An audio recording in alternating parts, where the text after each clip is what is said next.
संसाधन विभाग दरभंगा की ओर से श्रम अधिकार दिवस कार्यक्रम के मौके पर एक दिवसीय श्रमिक प्रशिक्षण शिविर सह कार्यशाला श्रम अधिकार दिवस कार्यक्रम का आयोजन किया गया।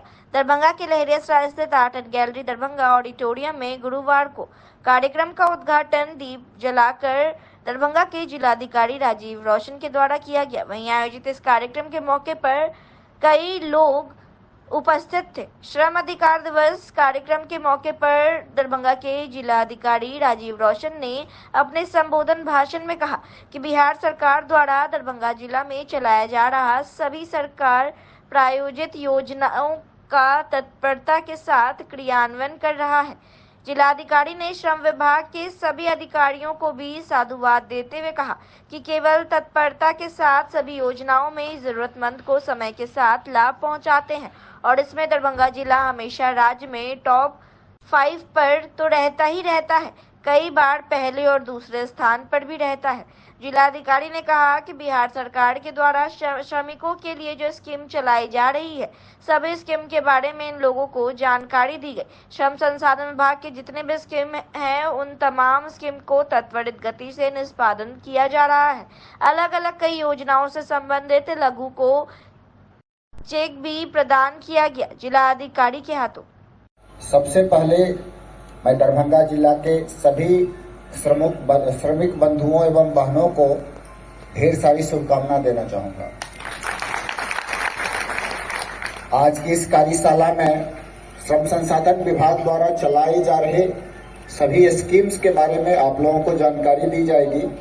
आपके द्वारा जिले की प्रगति का प्रस्तुतिकरण किया जा रहा है और आप लोगों ने देखा होगा कि दरभंगा जिला सरकार द्वारा चलाई जा रही सभी योजनाओं का तत्परता के साथ क्रियान्वयन कर रहा है और मैं श्रम विभाग के सभी अधिकारियों को इस बात के लिए साधुवाद दूंगा कि वो तत्परता के साथ सभी स्कीम्स में जरूरतमंदों को समय के साथ लाभ पहुंचाते हैं और मुझे बार बार राज्य स्तर पर अपनी रैंकिंग भी शेयर करते हैं और मुझे ये बताते हुए हर्ष है कि दरभंगा जिला हमेशा टॉप 5 में तो रहता ही रहता है, कई बार पहला और दूसरा स्थान पर भी रहता है। ये आप लोगों के बिना सहयोग के संभव नहीं है। इनकी जो उपलब्धि है वो दरभंगा जिला के श्रमिक बंधुओं की उपलब्धि है। अभी कई सारी स्कीम्स हैं जो श्रम के महत्व को समर्पित, चाहे मैं भवन एवं अन्य सन्निर्माण बोर्ड के स्कीम की बात करूं या बिहार शताब्दी असंगठित क्षेत्र शिल्पकार एवं कर्मकार स्कीम्स की बात करूं या बाल श्रम उन्मूलन के लिए बनाए गए कानून की बात करूं, ये सारी चीजें इस बात के लिए है कि हमारा समाज अच्छा बने, हमारी आने वाली पीढ़ी पहले सक्षमता हासिल करे, चाहे स्वास्थ्य के मापदंड पे हो, उम्र के मापदंड पे हो, शिक्षा के मापदंड पे हो, चाहे स्किल हासिल करने के मापदंड पर। अगर हम अपनी आने वाली पीढ़ी को सक्षम और समर्थ नहीं बना पाएंगे तो हमारा भविष्य, हमारे राज्य का भविष्य, हमारे देश का भविष्य अंधेरे में होगा। अगर हम उस भविष्य को सुनहरा बनाना चाहते हैं, उस भविष्य को गौरवशाली बनाना चाहते हैं, ऐसा बनाना चाहते हैं जिस पे हम सभी भारतवासी को गर्व हो, तो हम सब लोगों को मिलकर प्रयास करना होगा। कोई भी काम अगर हम करते हैं तो हमारे देश के विकास में, हमारी जीडीपी में उसका सीधा सीधा महत्व होता है, हमारी इकोनॉमी में वो ताकत के रूप में प्रदर्शित होता है। अगर आप देखेंगे कि बिहार के 12-13 करोड़ लोग हैं और उसमें जितने भी हमारे श्रमिक बंधु हैं उनके द्वारा मेहनत करके जितना भी काम किया जाता है वो बिहार की अर्थव्यवस्था में राज्य की जीडीपी के रूप में दिखलाया जाता है और भारतवर्ष के भी जीडीपी में वो शामिल होता है। तो हर आदमी का इस देश के विकास में योगदान है, इस बात को समझना चाहिए। जहां पे भी पूंजी होगी उसका फल तभी मिलेगा जब उसमें श्रम शामिल होगा। सिर्फ अकेले पूंजी रिजल्ट नहीं देगी और अकेले श्रम भी बड़ा रिजल्ट नहीं दे पाएगा। तो दोनों इस विकास के रथ के पहिए हैं और दोनों का घूमना जरूरी है, तभी हमारा देश आगे की दिशा में अग्रसर होगा। मैं चाहूंगा कि आज की इस कार्यशाला में सभी जो स्कीम्स है उसके बारे में लोगों को जानकारी दी जाए। साथ ही अगर किन्हीं की कोई समस्या है, कुछ और जानकारी चाह रहे हैं, तो उसका भी निदान किया जाए। क्योंकि हम लोग ये प्रयास हमेशा करते हैं कि जो हमारे श्रम से जुड़े हुए लोग हैं और उनका अगर कोई स्कीम में लाभ मिलना है तो बिना कोई रुकावट के, बिना कोई समय लगे हुए उस प्रक्रिया को शीघ्र से शीघ्र हम लोग पूरा कर ले और लाभ उनके खाते में चला जाए। अभी जो इन्होंने जिक्र किया था कालू खां जी के बारे में, उनका देहांत देश से बाहर हुआ। मिडिल ईस्ट में एक आग लगने की घटना में कई सारे श्रमिकों का देहांत हो गया था, उसमें ये भी शामिल थी।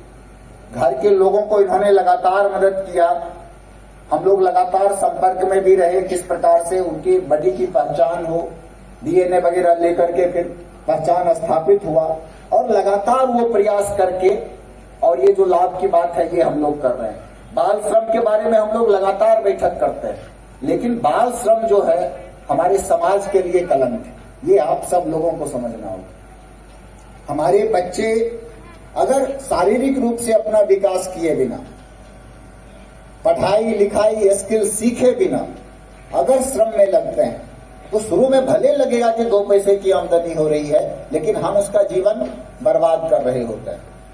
जो लोग बाल श्रम का लाभ लेते हैं, यानी बाल श्रमिकों को अपने काम में लगाते हैं, उनको तो जो प्रावधान है, जो दंड देने की बातें हैं, जो बाकी कारावास वगैरह का, वो सब है प्रावधान।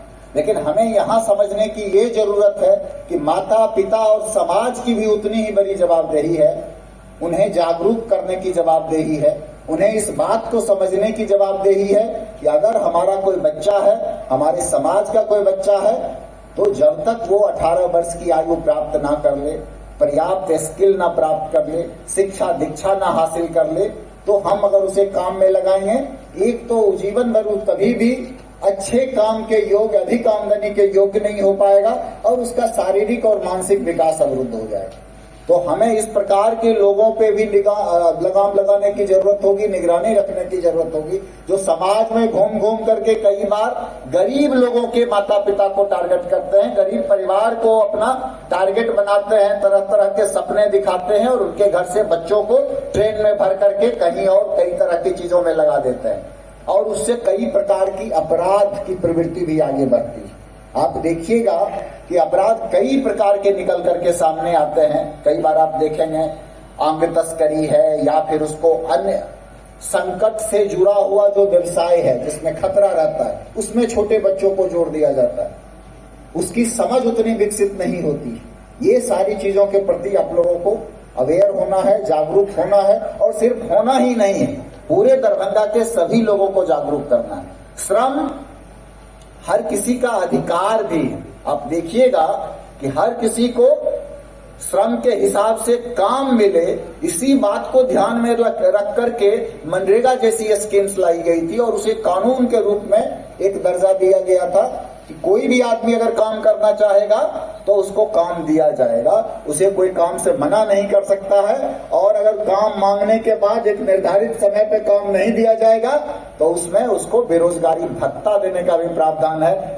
दरभंगा शहर की वर्षों पुरानी एक मांग पूरी होने से न सिर्फ दरभंगा वासी खुश हैं, बल्कि दरभंगा शहर के विधायक संजय सरावगी भी बेहद खुश दिखाई दे रहे हैं। और खुश हो भी क्यों नहीं, उन्होंने दरभंगा वासियों की मांग पर पिछले 15 वर्षों से दरभंगा शहर के बीचों बीच दोनार रेल ओवरब्रिज की मांग की थी और लगातार इसके लिए प्रयासरत भी रहे और आखिरकार अब इसकी न सिर्फ स्वीकृति मिली बल्कि इस पर बिहार कैबिनेट की भी मोहर लग गई है। दोनार में अब बहुत जल्द 134 करोड़ 50 लाख रुपए राशि से आरओबी का निर्माण काम शुरू किया जाएगा। फिलहाल यह खबर दरभंगा वासियों के लिए किसी सपने से कम नहीं है।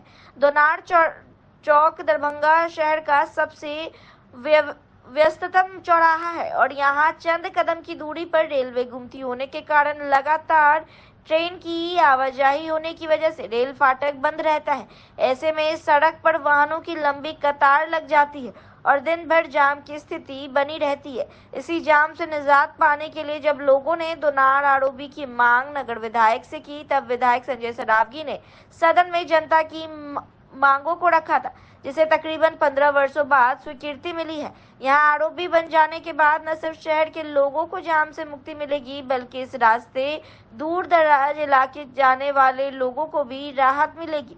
विधायक संजय सरावगी की बात माने तो अगर सब कुछ ठीक ठाक रहा तो आने वाले 15 दिनों के अंदर इसका टेंडर भी निकाला जाएगा।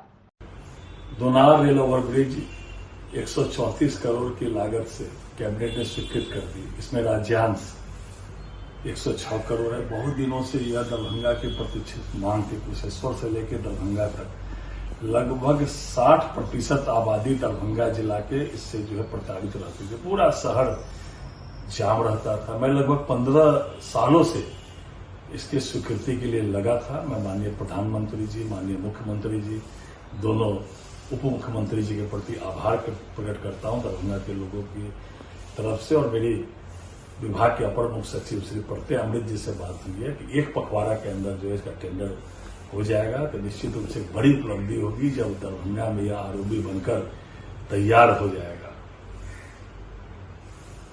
बंगाल महिला डॉक्टर के साथ हुए रेप व हत्या के मामले में एक तरफ जहां डॉक्टर के साथ अलग अलग संगठन इंसाफ की मांग को लेकर पूरे देश में धरना प्रदर्शन कर रहे हैं, वहीं बिहार के दरभंगा में अब इंसाफ की मांग को लेकर दरभंगा में स्कूली बच्चियों ने भी सड़क पर प्रदर्शन निकाला। सैकड़ों की संख्या में हॉली क्रॉस स्कूल की छात्राएं अपने स्कूल से निकलकर दोनार में आक्रोशपूर्ण प्रदर्शन किया। सभी छात्राएं अपने अपने हाथों में अलग अलग बैनर पोस्टर लेकर सड़क किनारे खड़े होकर इंसाफ की मांग कर रही थी। वहीं समाज में बढ़ रहे महिला अत्याचार के खिलाफ अपनी आवाज बुलंद कर रही थी। वी वांट जस्टिस के अलावा 1 2 3 4 बंद करो ये अत्याचार जैसे नारे लगाकर छोटे छोटे स्कूली छात्राएं, उनके आंखों में महिला अत्याचार के खिलाफ गुस्सा भी साफ दिखाई दे रहा था। तकरीबन आधे घंटे तक सड़क पर खड़े होकर प्रदर्शन करने के बाद सभी छात्राएं जुलूस की शक्ल में नारे लगाते हुए अपने स्कूल तक गए। प्रदर्शनकारी बच्चे की मुख्य मांग यह थी कि किसी भी रूप में बलात्कारी को बचाने का काम नहीं किया जाए, बल्कि जो भी बलात्कारी है उसे सीधे चौराहे पर फांसी की सजा देनी चाहिए, ताकि ऐसी घटना को अंजाम देने वाले लोगों को सबक मिल सके। बंगाल की घटना सिर्फ बंगाल तक नहीं बल्कि पूरे देश में ऐसी घटनाएं हो रही हैं। ऐसी सभी घटना के खिलाफ यह प्रदर्शन है, ताकि महिला के खिलाफ अगर कोई अत्याचार होता है तो हम सब उसकी आवाज बने और इंसाफ की लड़ाई लड़े। बच्चों के प्रदर्शन के दौरान सुरक्षा इंतजाम के लिए पुलिस प्रशासन भी मौके पर मौजूद थे। Holy Cross School strongly oppose the atrocities done against the women all throughout the country, including Bihar, especially from all the states. Now we are hearing the rape cases. We strongly oppose the atrocities done against the women and girl children. Rashika myself। तो मेरा ये प्रश्न है संसद और न्यायपालिका से कि हमारा देश जहां स्त्री के सम्मान के लिए कुरुक्षेत्र का युद्ध हुआ था, जहां आज निंदनीय अपराध हो रहे हैं स्त्रियों के खिलाफ, क्या न्यायपालिका और संसद मूक दर्शक बनी बैठी रहेगी? क्या उसे न्याय नहीं मिलेगा? क्या हम सभी को न्याय नहीं मिलेगा? मेरा बस इतना ही प्रश्न है। ये बताओ कितना चिंताजनक है, तुम लोग स्कूल में पढ़ती हो तो जब सुनती हो खबरें तो कितना चिंताजनक है समाज के लिए, क्या कहना चाहिए? ये बहुत चिंताजनक बात है। हमारे समाज की आज ऐसी स्थिति हो गई है कि एक डॉक्टर अपने वर्क प्लेस पे सेफ नहीं है, तो हम भी हमारे स्कूल में सेफ नहीं है, हम भी हमारे लोकेलिटी में सेफ नहीं है, हम में से कोई सेफ नहीं है। हम सब पे आज जब चाहे तब जुल्म हो सकते हैं और हमारी आवाज़ भी उठाने की शक्ति नहीं रह पाएगी। तो ये मेरा कहना है, समाज की स्थिति के खिलाफ हमें आवाज़ उठानी चाहिए और एक समाज का निर्माण करना चाहिए, इसमें सब कुछ सही हो। हम चाहते हैं कि उन्हें न्याय मिले और उन सभी लड़कियों को न्याय मिले और उन्हें एक सेफ इन्वायरमेंट मिले। राशिका। देश में महिलाओं के खिलाफ विभिन्न प्रकार के उत्पीड़न हो रहे हैं। चाहे हमारी बेटी का जन्म होता है उस समय से जो उसकी एज होती है, और चाहे वो बूढ़ी माता हो जाए, किसी भी रूप में महिलाएं सुरक्षित नहीं है। हम सभी महिलाओं के खिलाफ जो हमारे पुरुष भाई आगे बढ़ के ये क्राइम करते हैं, हम उनसे रिक्वेस्ट करते हैं कि अपने बेटों को पढ़ाइए, समझाइए कि वो बहनों का, माताओं का, अपनी बेटियों का सुरक्षा के लिए आगे बढ़ें। उनकी हिफाजत की जिम्मेदारी उनकी बनती है। हम अपनी बेटियों को तो सिखाएंगे कि वो सेल्फ डिफेंस मैकेनिज्म को करें, वो सीखें, लेकिन हम सरकार से भी आग्रह करते हैं कि वो मोबाइल ऐप्स ऐसे बनाएं, वो ऐसे GPS सिस्टम इंस्टॉल करें, CCTV कैमरास लगाएं, यहाँ कोई भी किस्म से अगर कोई उत्पीड़न होता है, कोई घटना घटती है तो उसकी तुरंत रिपोर्टिंग हो। किसी भी हालत में रेपिस्ट, बलात्कारियों, दुष्कर्मियों को बचाना नहीं है, उन्हें बीच चौराहे पे खड़ा करके और उनको ऐसी तरपा के सज़ा देनी है कि वो महसूस करें और आगे आने वाली पीढ़ी ये सोचे कि कैसे होती है वो दर्दनाक मौत और कैसा दर्द उस बेटी ने सहा होगा जो बेटी इस सारे घटनाओं को झेलती हैं और दुष्कर्म का शिकार होती हैं। आज प्रोटेस्ट दलित शोषण मुक्ति मंच डीएसएमएम के राज्यव्यापी आह्वान पर दरभंगा जिला कमेटी की ओर से जिलाधिकारी और वरीय पुलिस अधीक्षक कार्यालय के सामने लगभग 1150 से अधिक की संख्या में प्रभावशाली प्रदर्शन किया। चिलचिलाती धूप में प्रदर्शनकारी पोलो मैदान से आयुक्त कार्यालय, समाहरणालय, लहरियासराय टावर, लोहिया चौक होते हुए पुनः समाहरणालय और वरीय पुलिस अधीक्षक कार्यालय पहुंचे और प्रदर्शन किया। वरीय पुलिस अधीक्षक के बुलावे पर दलित शोषण मुक्ति डीएसएमएम के जिला सचिव नीरज कुमार, अध्यक्ष रामप्रीत राम, गणेश महतो, हरिशंकर राम, सुशीला देवी ने वरीय पुलिस अधीक्षक से मिली और उन्होंने महिला थाना कांड संख्या 70/2024 एवं अनुसूचित जाति जनजाति थाना कांड संख्या 50/24 और 54/24 में कार्रवाई करने का आश्वासन दिया। प्रदर्शनकारी बढ़ते दलित उत्पीड़न पर रोक लगाने, महिला थाना कांड संख्या 70/24 के सभी उपयुक्तों को अविलंब गिरफ्तार करने, अनुसूचित जाति जनजाति थाना कांड संख्या 50/24 और 54/24 के सभी अभियुक्त को अविलंब गिरफ्तार करने, कल्याण विभाग द्वारा अनुसूचित जाति जनजाति को मिलने वाले सहायता में अनावश्यक विलंब पर रोक, चार्जशीट के बाद दूसरे किस्त की भुगतान अविलंब करने, निजीकरण पर रोक लगाने, शिक्षण संस्था और नौकरियों में SC, ST और OBC के आरक्षण पर हो रहे हमले पर रोक लगाने, संस्थान में आरक्षण देने, वार्षिक बजट में SC, ST के लिए की गई कटौती को वापस लेने, SC, ST के लिए उप योजना में आवंटन बढ़ाने, सभी बैकलॉग रिक्तियों को भरने के लिए एक कैलेंडर की घोषणा करने, बिना किसी चर्चा के संसद में पारित हुए 3 नए कानून को रद्द करने, SC, ST, OBC के लिए आरक्षण पर 50% की सीमा को समाप्त करने के लिए संवैधानिक संशोधन सांसद में लाने की मांग कर रहे थे। समाहरणालय पे जिला अध्यक्ष रामप्रीत राम की अध्यक्षता में आयोजित सभा को संबोधित करते हुए दलित शोषण मुक्ति मंच डीएसएमएम के राज्य महासचिव श्याम भारती ने कहा कि आज दलितों पर चौतरफा हमला हो रहा है, आरक्षण समाप्त करने की कोशिश हो रही है, निजीकरण को सरकार बढ़ावा दे रही है। जब तक निजीकरण पर रोक नहीं लगता है तब तक आरक्षण पर हमला होते रहेंगे। उन्होंने निजीकरण पर रोक लगाने के लिए तत्काल निजी संस्था में भी आरक्षण देने की मांग की। साथ ही उन्होंने कहा कि चिराग पासवान, मायावती जीतन राम मांझी समेत दलित नेता देश में हो रहे निजीकरण पर चुप्पी साधे हुए हैं, उन्हें चुप्पी तोड़ते हुए निजीकरण पर रोक लगाने की मांग करनी चाहिए। उन्होंने अनुसूचित जाति जनजाति और अन्य को मिल रहे आरक्षण को 9वीं सूची में शामिल करने की मांग की। जिला सचिव नीरज कुमार ने कहा कि वरीय पुलिस अधीक्षक से सकारात्मक बात हुई है, उन्होंने अविलंब कार्रवाई करने की आश्वासन देते हुए गिरफ्तार करने की बात कही है। कल्याण पदाधिकारी अनावश्यक रूप से दलित को मिलने वाले सहायता में विलंब कर रहे हैं। 4 सीट होने के बावजूद बरसों से कई मामले में दूसरे किस्त का भुगतान नहीं हो रहा है। उन्होंने कहा कि पूरे जिले में दलित शोषण मुक्ति मंच डीएसएमएम दलितों के हक और सामाजिक न्याय के लिए चल रहे संघर्ष को तेज करेगा और दिसंबर के दूसरे सप्ताह में जिला व्यापी दलित अधिकारी सम्मेलन आयोजित की जाएगी, जिसमें दूसरे दलित गठन से भी शामिल होने की अपील की जाएगी। सभा को राज्य कमेटी सदस्य रामसागर पासवान, बहेड़ी प्रखंड अध्यक्ष बैजनाथ पासवान, सचिव राहुल कुमार, सुनील पासवान, जिला कमेटी सदस्य सुशीला देवी, हरिशंकर राम, गणेश महतो ने संबोधित किया। जी, आज हम लोग दलित शोषण मुक्ति मंच के बैनर तले राज्य स्तरीय आह्वान पर हम लोग यहाँ प्रदर्शन का कार्यक्रम कर रहे हैं। इसका मुख्य वजह है कि दलितों पर लगातार अपराध बढ़ रहे हैं और जो अपराधी दरभंगा जिले के अंदर है वह छुट्टा घूम रहे हैं। दलितों पे विभिन्न तरह की यातनाएं दरभंगा जिला के अंदर घट रही है और उसके खिलाफ आज हम लोग यहाँ एसएसपी और समाहर्ता के सामने प्रदर्शन करने का काम किया है। साथियों, मैं कहना चाहता हूँ कि आज राज्य और केंद्र सरकार महिला सशक्तिकरण की बात करती है, आरक्षण की बात करती है, आवासहीनों का आवास की बात करती है, भूमिहीनों की 5 डिसमिल जमीन की बात करती है। लेकिन आज पूरे राज्य के पैमाने पर, जिले के पैमाने पर कहीं देखा जाए तो हमारे दलित आज भी बेघर हैं, इसे बसने के लिए जमीन नहीं है। यह सरकार ठगने का काम करती है, दलितों से वोट लेकर अपना उल्लू सीधा करने का काम करती है। हम आज मांग करते हैं कि इनके राज्य और केंद्र सरकार के सत्ता में आज हमारे दलित महिला असुरक्षित हैं। हम आज इस प्रदर्शन के माध्यम से यहाँ के पदाधिकारी से मांग करते हैं कि जो हमारी जो मुख्य मांगे हैं, जहाँ जहाँ हमारी ये घटनाएं घटी है, मैं मांग पत्र दिया हूँ पदाधिकारी को, मैं उनसे वार्ता करूँगा। यदि हमारी सही वार्ता होती है और हमलावरों की गिरफ्तारी होती है तो हमारा यह कार्यक्रम समाप्त होगा, नहीं तो हमारा अगला कार्यक्रम चलता रहेगा। रामप्रीत राम, जिलाध्यक्ष। 1 दिवसीय धरना है क्या?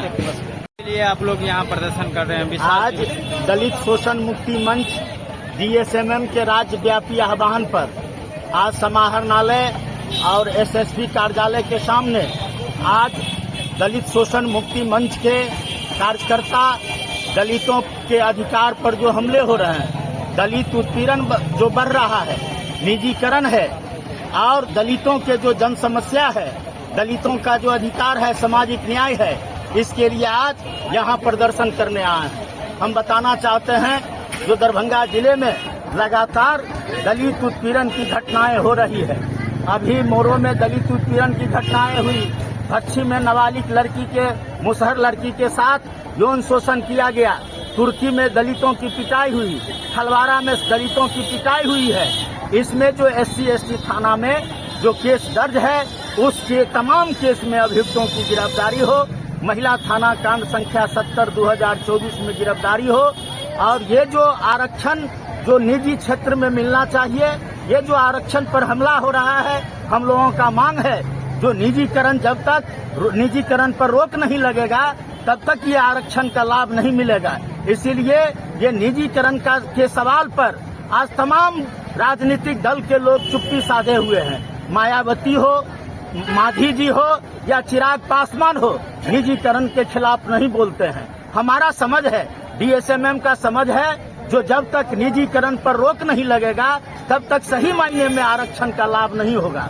आज आरक्षण पर चौतरफा हमला हो रहा है और बिहार में नीतीश भाजपा के सरकार बनने के बाद तो बड़े पैमाने पर दलित महिलाओं के साथ रेप की घटना में तेजी से वृद्धि हुई है। अभी मुजफ्फरपुर में एक नाबालिग दलित लड़की के साथ अपहरण करके यौन शोषण किया गया और हम बताना चाहते हैं उसके दोनों स्तन को काट लिया गया। आज जो ये नीतीश जी और ये जो नरेंद्र मोदी जी बेटी बचाओ बेटी बढ़ाओ का जो बात करते हैं, आज बेटी को सुरक्षा का सवाल है। अभी कलकत्ता में आप जानते हैं जो एक डॉक्टर के साथ किस तरीका से ये जो घटना हुई है, पूरा शर्मसार करने वाली घटना हुई है।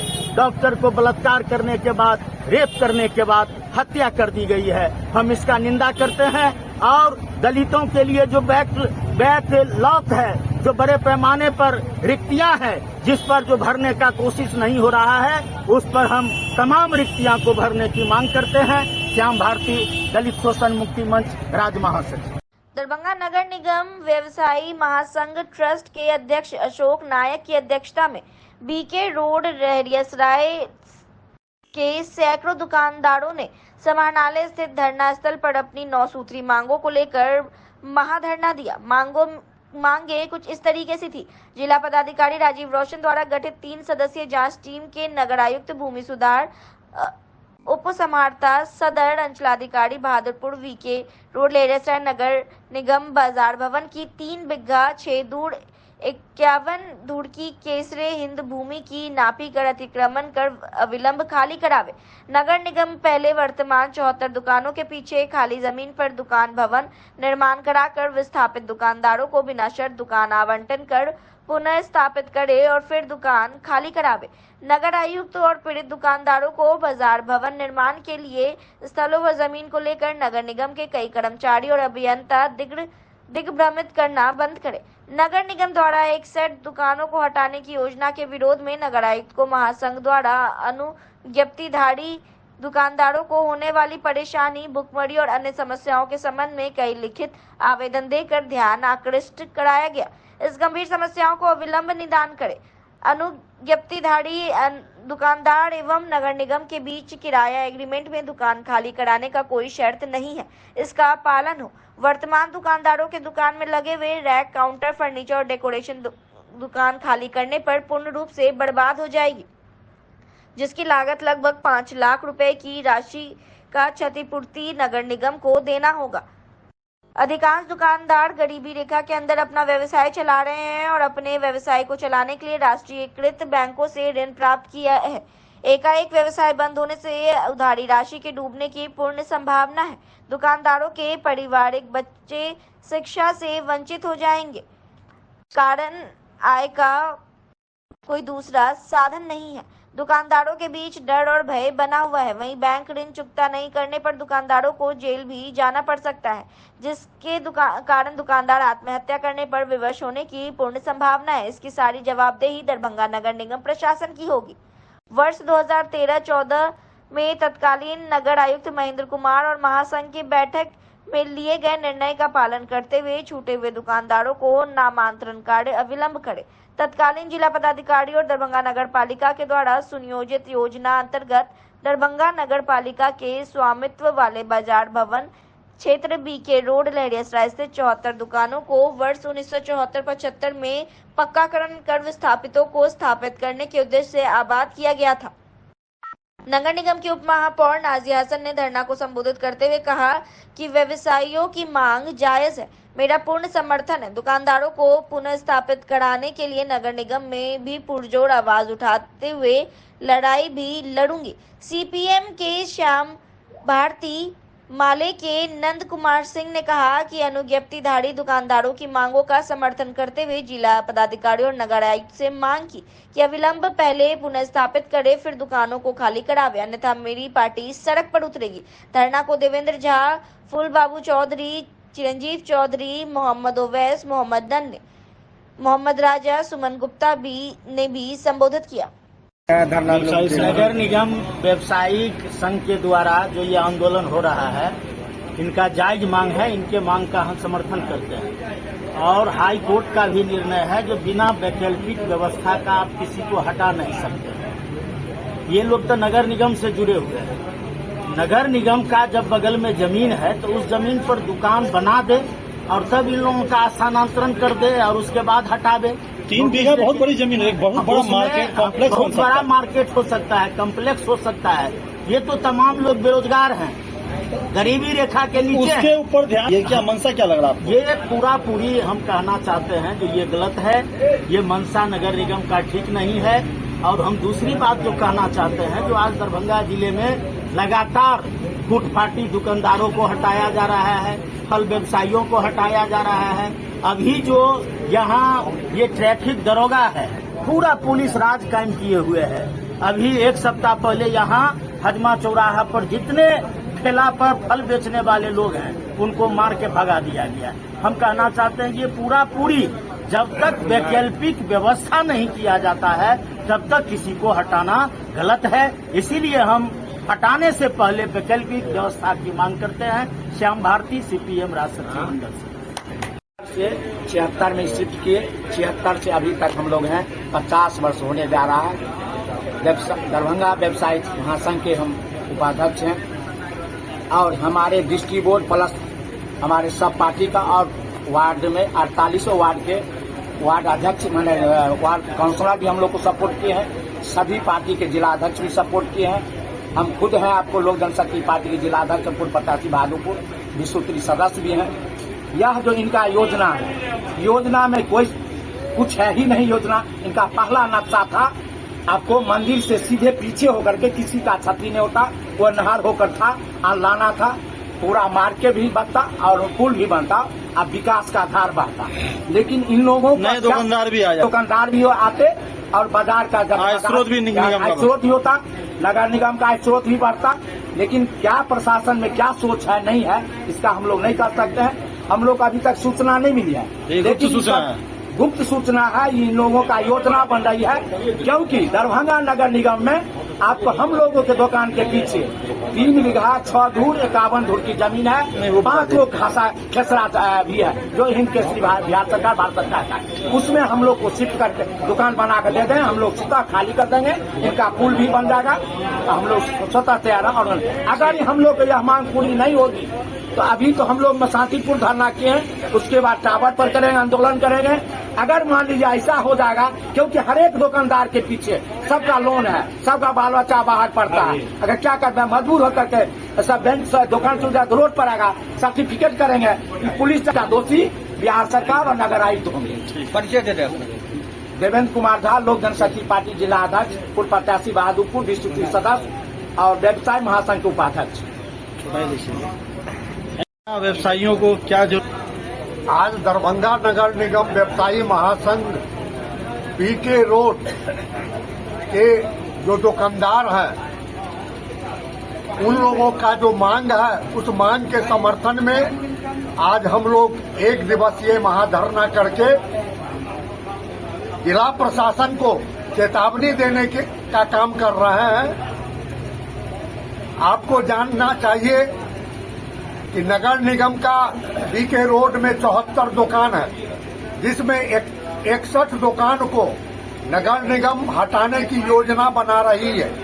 हम लोगों को किसी भी तरह का कोई अभी सूचना प्राप्त नहीं हुई है, लेकिन जो जानकारी है, हम लोगों का मांग है कि आपका जो 74 दुकान है, उस 74 दुकान के पीछे नगर निगम का 3 बीघा 61 6 धूर 51 धूर की जमीन आपका केसरी हिंद जमीन है।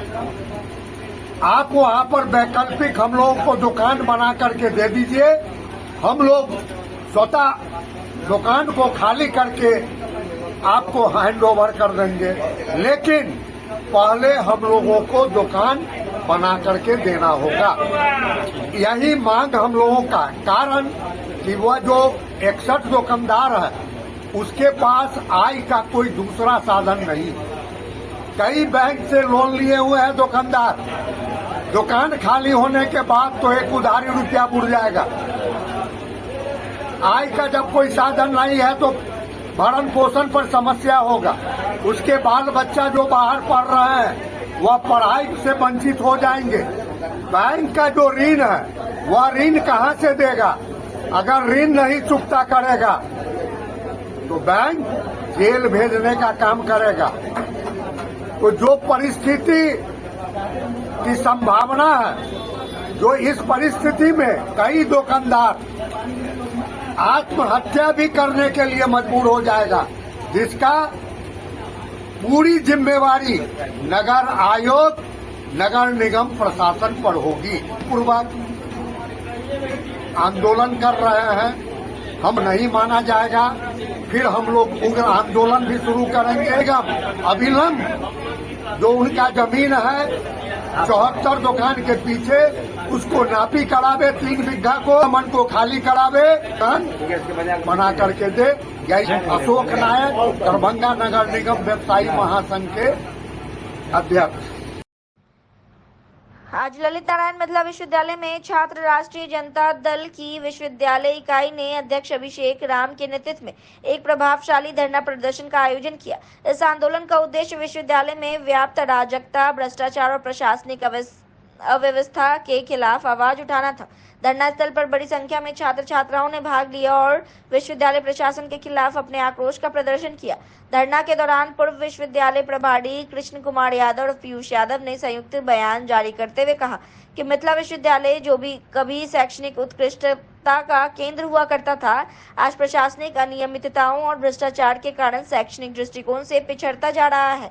छात्रों की परीक्षाएं 3-3 साल तक लंबित रहती है, जिससे उनका भविष्य अनिश्चित हो जाता है। छात्र राजद के जिला अध्यक्ष रजनीश यादव ने अपने संबोधन में कहा, मिथिला विश्वविद्यालय आज अराजकता और भ्रष्टाचार के माहौल से गुजर रहा है, लेकिन छात्र राजद शांतिपूर्वक धरना प्रदर्शन से पीछे नहीं हटेगा और जब तक हमारे मुद्दों का समाधान नहीं होता तब तक हम संघर्ष करते रहेंगे। धरना स्थल पर छात्र नेता विश्वविद्यालय प्रभारी पीयूष यादव, दानिश खान, शिवम राय, शिव कुमार रंजन, सनी, मोहम्मद असलम, मोहम्मद इमरान, कृष्ण राज, विकी प्रसाद, प्रिंस यादव आदि ने भी अपने विचार रखे और छात्रों का मनोबल बढ़ाया। मांग को लेकर के आप लोग प्रदर्शन कर रहे हैं? देखिए, हम लोगों की जो प्रमुख मांग है वो छात्रों से जुड़ी है और सबसे बड़ी बात ये है कि ये मिथिला की पावन धरती पे ये धीरे धीरे मिथिला विश्वविद्यालय कलंक होते जा रहा है। और हम लोग ये बात बताना चाहिए, यहाँ के जो छात्र हैं वो हर साल एग्जाम देते हैं, हर साल 30% छात्रों का डाटा पेंडिंग में हो जाता है, रिजल्ट पेंडिंग में चला जाता है। उसके पीछे कौन है, कारण क्या है? डाटा सेंटर और डीसी साहब का मिली भगत, रजिस्ट्रार साहब का मिली भगत है। जो छात्र 30% छात्रों को आप क्या करते हैं, एब्सेंट कर देते हैं, प्रमोटेड कर देते हैं कि वो छात्र आए 2000 रुपया दें और अपना पेंटिंग छोड़वाएं।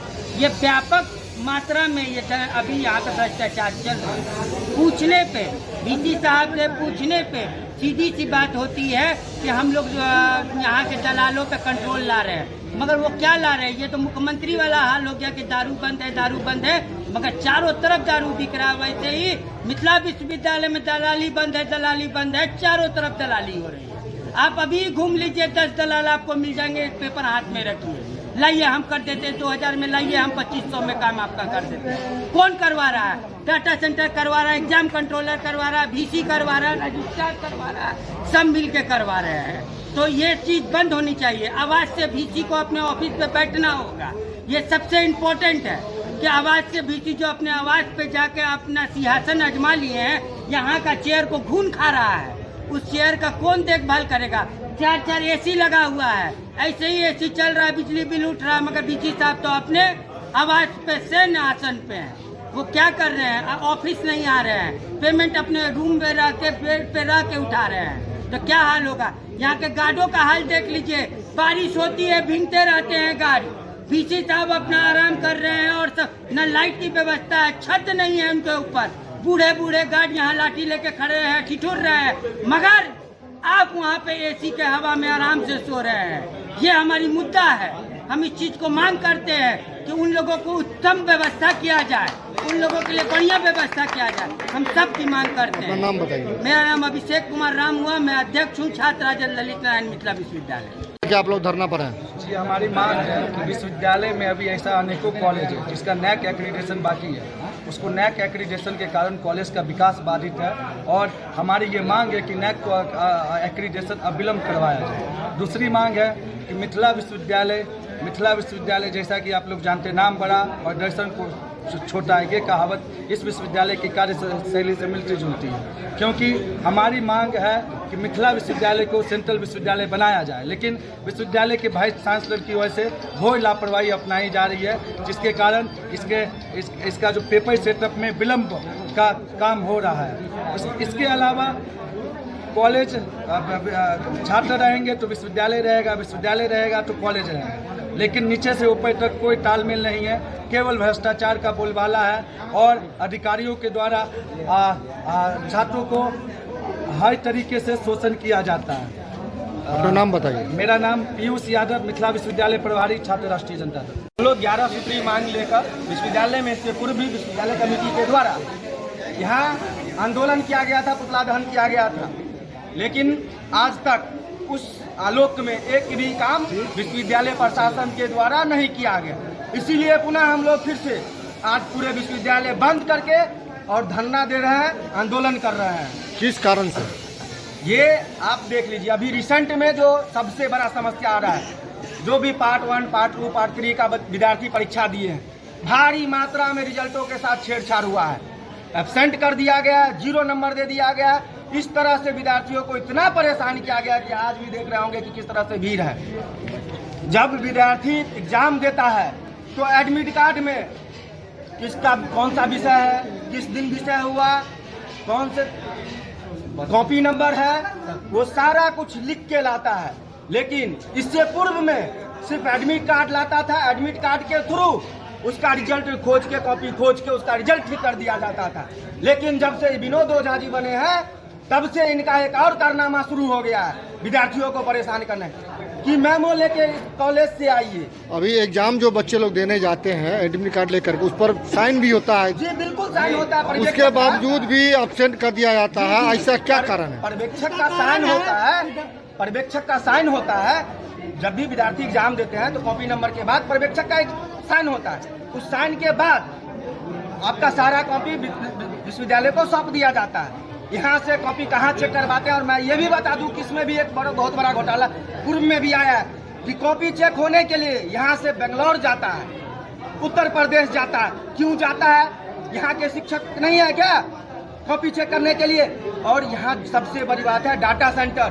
डाटा सेंटर हम लोग से शुरू से मांग रहा है कि डाटा सेंटर को विश्वविद्यालय में स्थापित किया जाए। विश्वविद्यालय का डाटा सेंटर है, लेकिन क्या किए ये लोग? घूस के दलाली, क्योंकि ये बड़ा अमाउंट में पैसा जाता है तो उसमें बड़ा दलाली भी रहता है। इसी के वजह से बाहर से काम करवाते हैं और छात्रों को परेशान सिर्फ किया जाता है। क्या डेमो के नाम पर पैसा उगाही होती है? बिल्कुल होती है, क्यों नहीं होगी? आप ही अगर समझिए कि अगर आप हमको कोई कॉन्ट्रैक्ट दिए कि आपको ये काम कर लेना है कि इसमें आपको 500 रुपया मिलेगा, हम कोशिश करेंगे वो 300 में हो जाए। क्या मांग को लेकर के आप लोग हैं? हम छात्र आरजेडी की तरफ से हम लोग का मांग है कि विश्वविद्यालय के अंदर जो प्रोविजनल जैसा वो सर्टिफिकेट जो बच्चे को अगर बच्चा फॉर्म अगर भरते हैं तो फॉर्म भरने के बाद चालान कटाने के बच्चे को क्या बोलते हैं कि कल आइए, ठीक बच्चे को अमर फॉर्म अगर जाता है डाटा सेंटर का प्रिंट होने के लिए तो फॉर्म कितना 5 या 10 मिनट में प्रोविजनल सर्टिफिकेट प्रिंट हो जाता है और बच्चे को मिलता है कितना 2 दिन 3 दिन दौड़ा करके बच्चों को मिलता है। कहाँ से बच्चे आते हैं? बेगूसराय से, मधुबनी से, समस्तीपुर से बच्चे आते हैं। मामूली 5 मिनट 10 मिनट प्रोविजनल के लिए बच्चे को 2-2 3-3 तो दौड़ाया जाता है। 20 से 23 के बच्चा 20 से 23 सेशन के बच्चा का मार्कशीट मिल गया उसको और उसको रजिस्ट्रेशन उसको अभी तक उनके कॉलेज नहीं गया। बच्चे सबको रजिस्ट्रेशन 20 से 23 के बच्चे का रजिस्ट्रेशन अभी तक उनके कॉलेज नहीं गया। और बच्चे लोग अगर माइग्रेशन अगर लेने के लिए आते हैं तो बच्चे को वेरीफाई करना पड़ता है, उसको टीआर से करना पड़ता है बिना रजिस्ट्रेशन का। बच्चे को बिना रजिस्ट्रेशन वाले बच्चे को माइग्रेशन कब तक देता है? 7 बजे तक, 8 बजे तक, 5 बजे तक, 6 बजे तक बच्चे को। सुबह 10 बजे बच्चे बिना रजिस्ट्रेशन वाला चालान कटाता है, उसको मिलता है 5 बजे, 6 बजे, 7 बजे। अगर 20 से 23 वाले का रजिस्ट्रेशन अगर कॉलेज विश्वविद्यालय अगर भेज देता है। नाम बताइए, नाम बताइए। मेरा नाम मोहम्मद इमरान हुसैन, विश्वविद्यालय उपाध्यक्ष है। भाकपा माले का हक दो वादा निभाओ अभियान के तहत बहादुरपुर प्रखंड मुख्यालय पर ग्रामीणों का जनसैलाब उमड़ पड़ा। आक्रोशपूर्ण विशाल प्रदर्शन का नेतृत्व भाकपा प्रखंड सचिव विनोद सिंह केग्रामस, प्रखंड सचिव हरि पासवान, एकटू जिला सचिव उमेश पासवान शाह, जंगी यादव, मोहम्मद जमालुद्दीन, किसान नेता प्रवीण यादव, नंदलाल ठाकुर, महिला नेत्री सविता कुमारी, प्रमिला देवी, सुनीता देवी ने किया।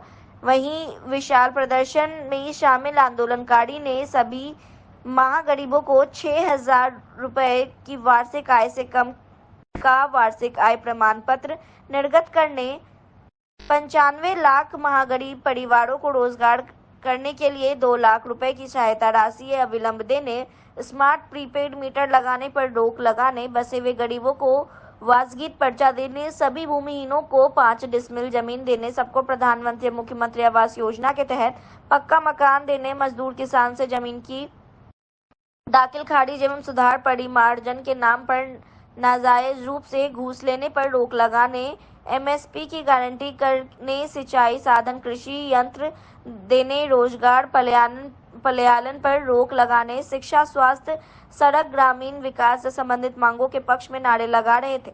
इस मौके पर आयोजित सभा को संबोधित करते हुए माले नेताओं ने कहा कि मोदी सरकार के 15 लाख रुपए के जुमले की तरह इसे कोई दूसरा जुमला नहीं बनने देंगे। उन्होंने कहा बिहार में सामाजिक आर्थिक गणना सर्वे के मुताबिक 95 लाख परिवार गरीब ही नहीं बल्कि महागरीब है, जिनकी मासिक आमदनी 6,000 रुपए से भी कम है। बिहार विधानसभा के भीतर नीतीश कुमार द्वारा तकरीबन 95 लाख गरीब परिवारों के लिए 2-2 लाख रुपए सहायता राशि देने की घोषणा की गई। इसके आवेदन के लिए 72,000 रुपए से नीचे का गरीब आय प्रमाण पत्र अंचल प्रशासन के द्वारा नहीं दिया जा रहा है। ऐसे में महागरीब परिवार आवेदन ही नहीं कर सकते हैं। आगे उन्होंने कहा कि 72,000 से कम का गरीब आय प्रमाण पत्र निर्गत नहीं किया गया तो संघर्ष तेज होगा, मांगे माने जाने तक आंदोलन जारी रहेगा।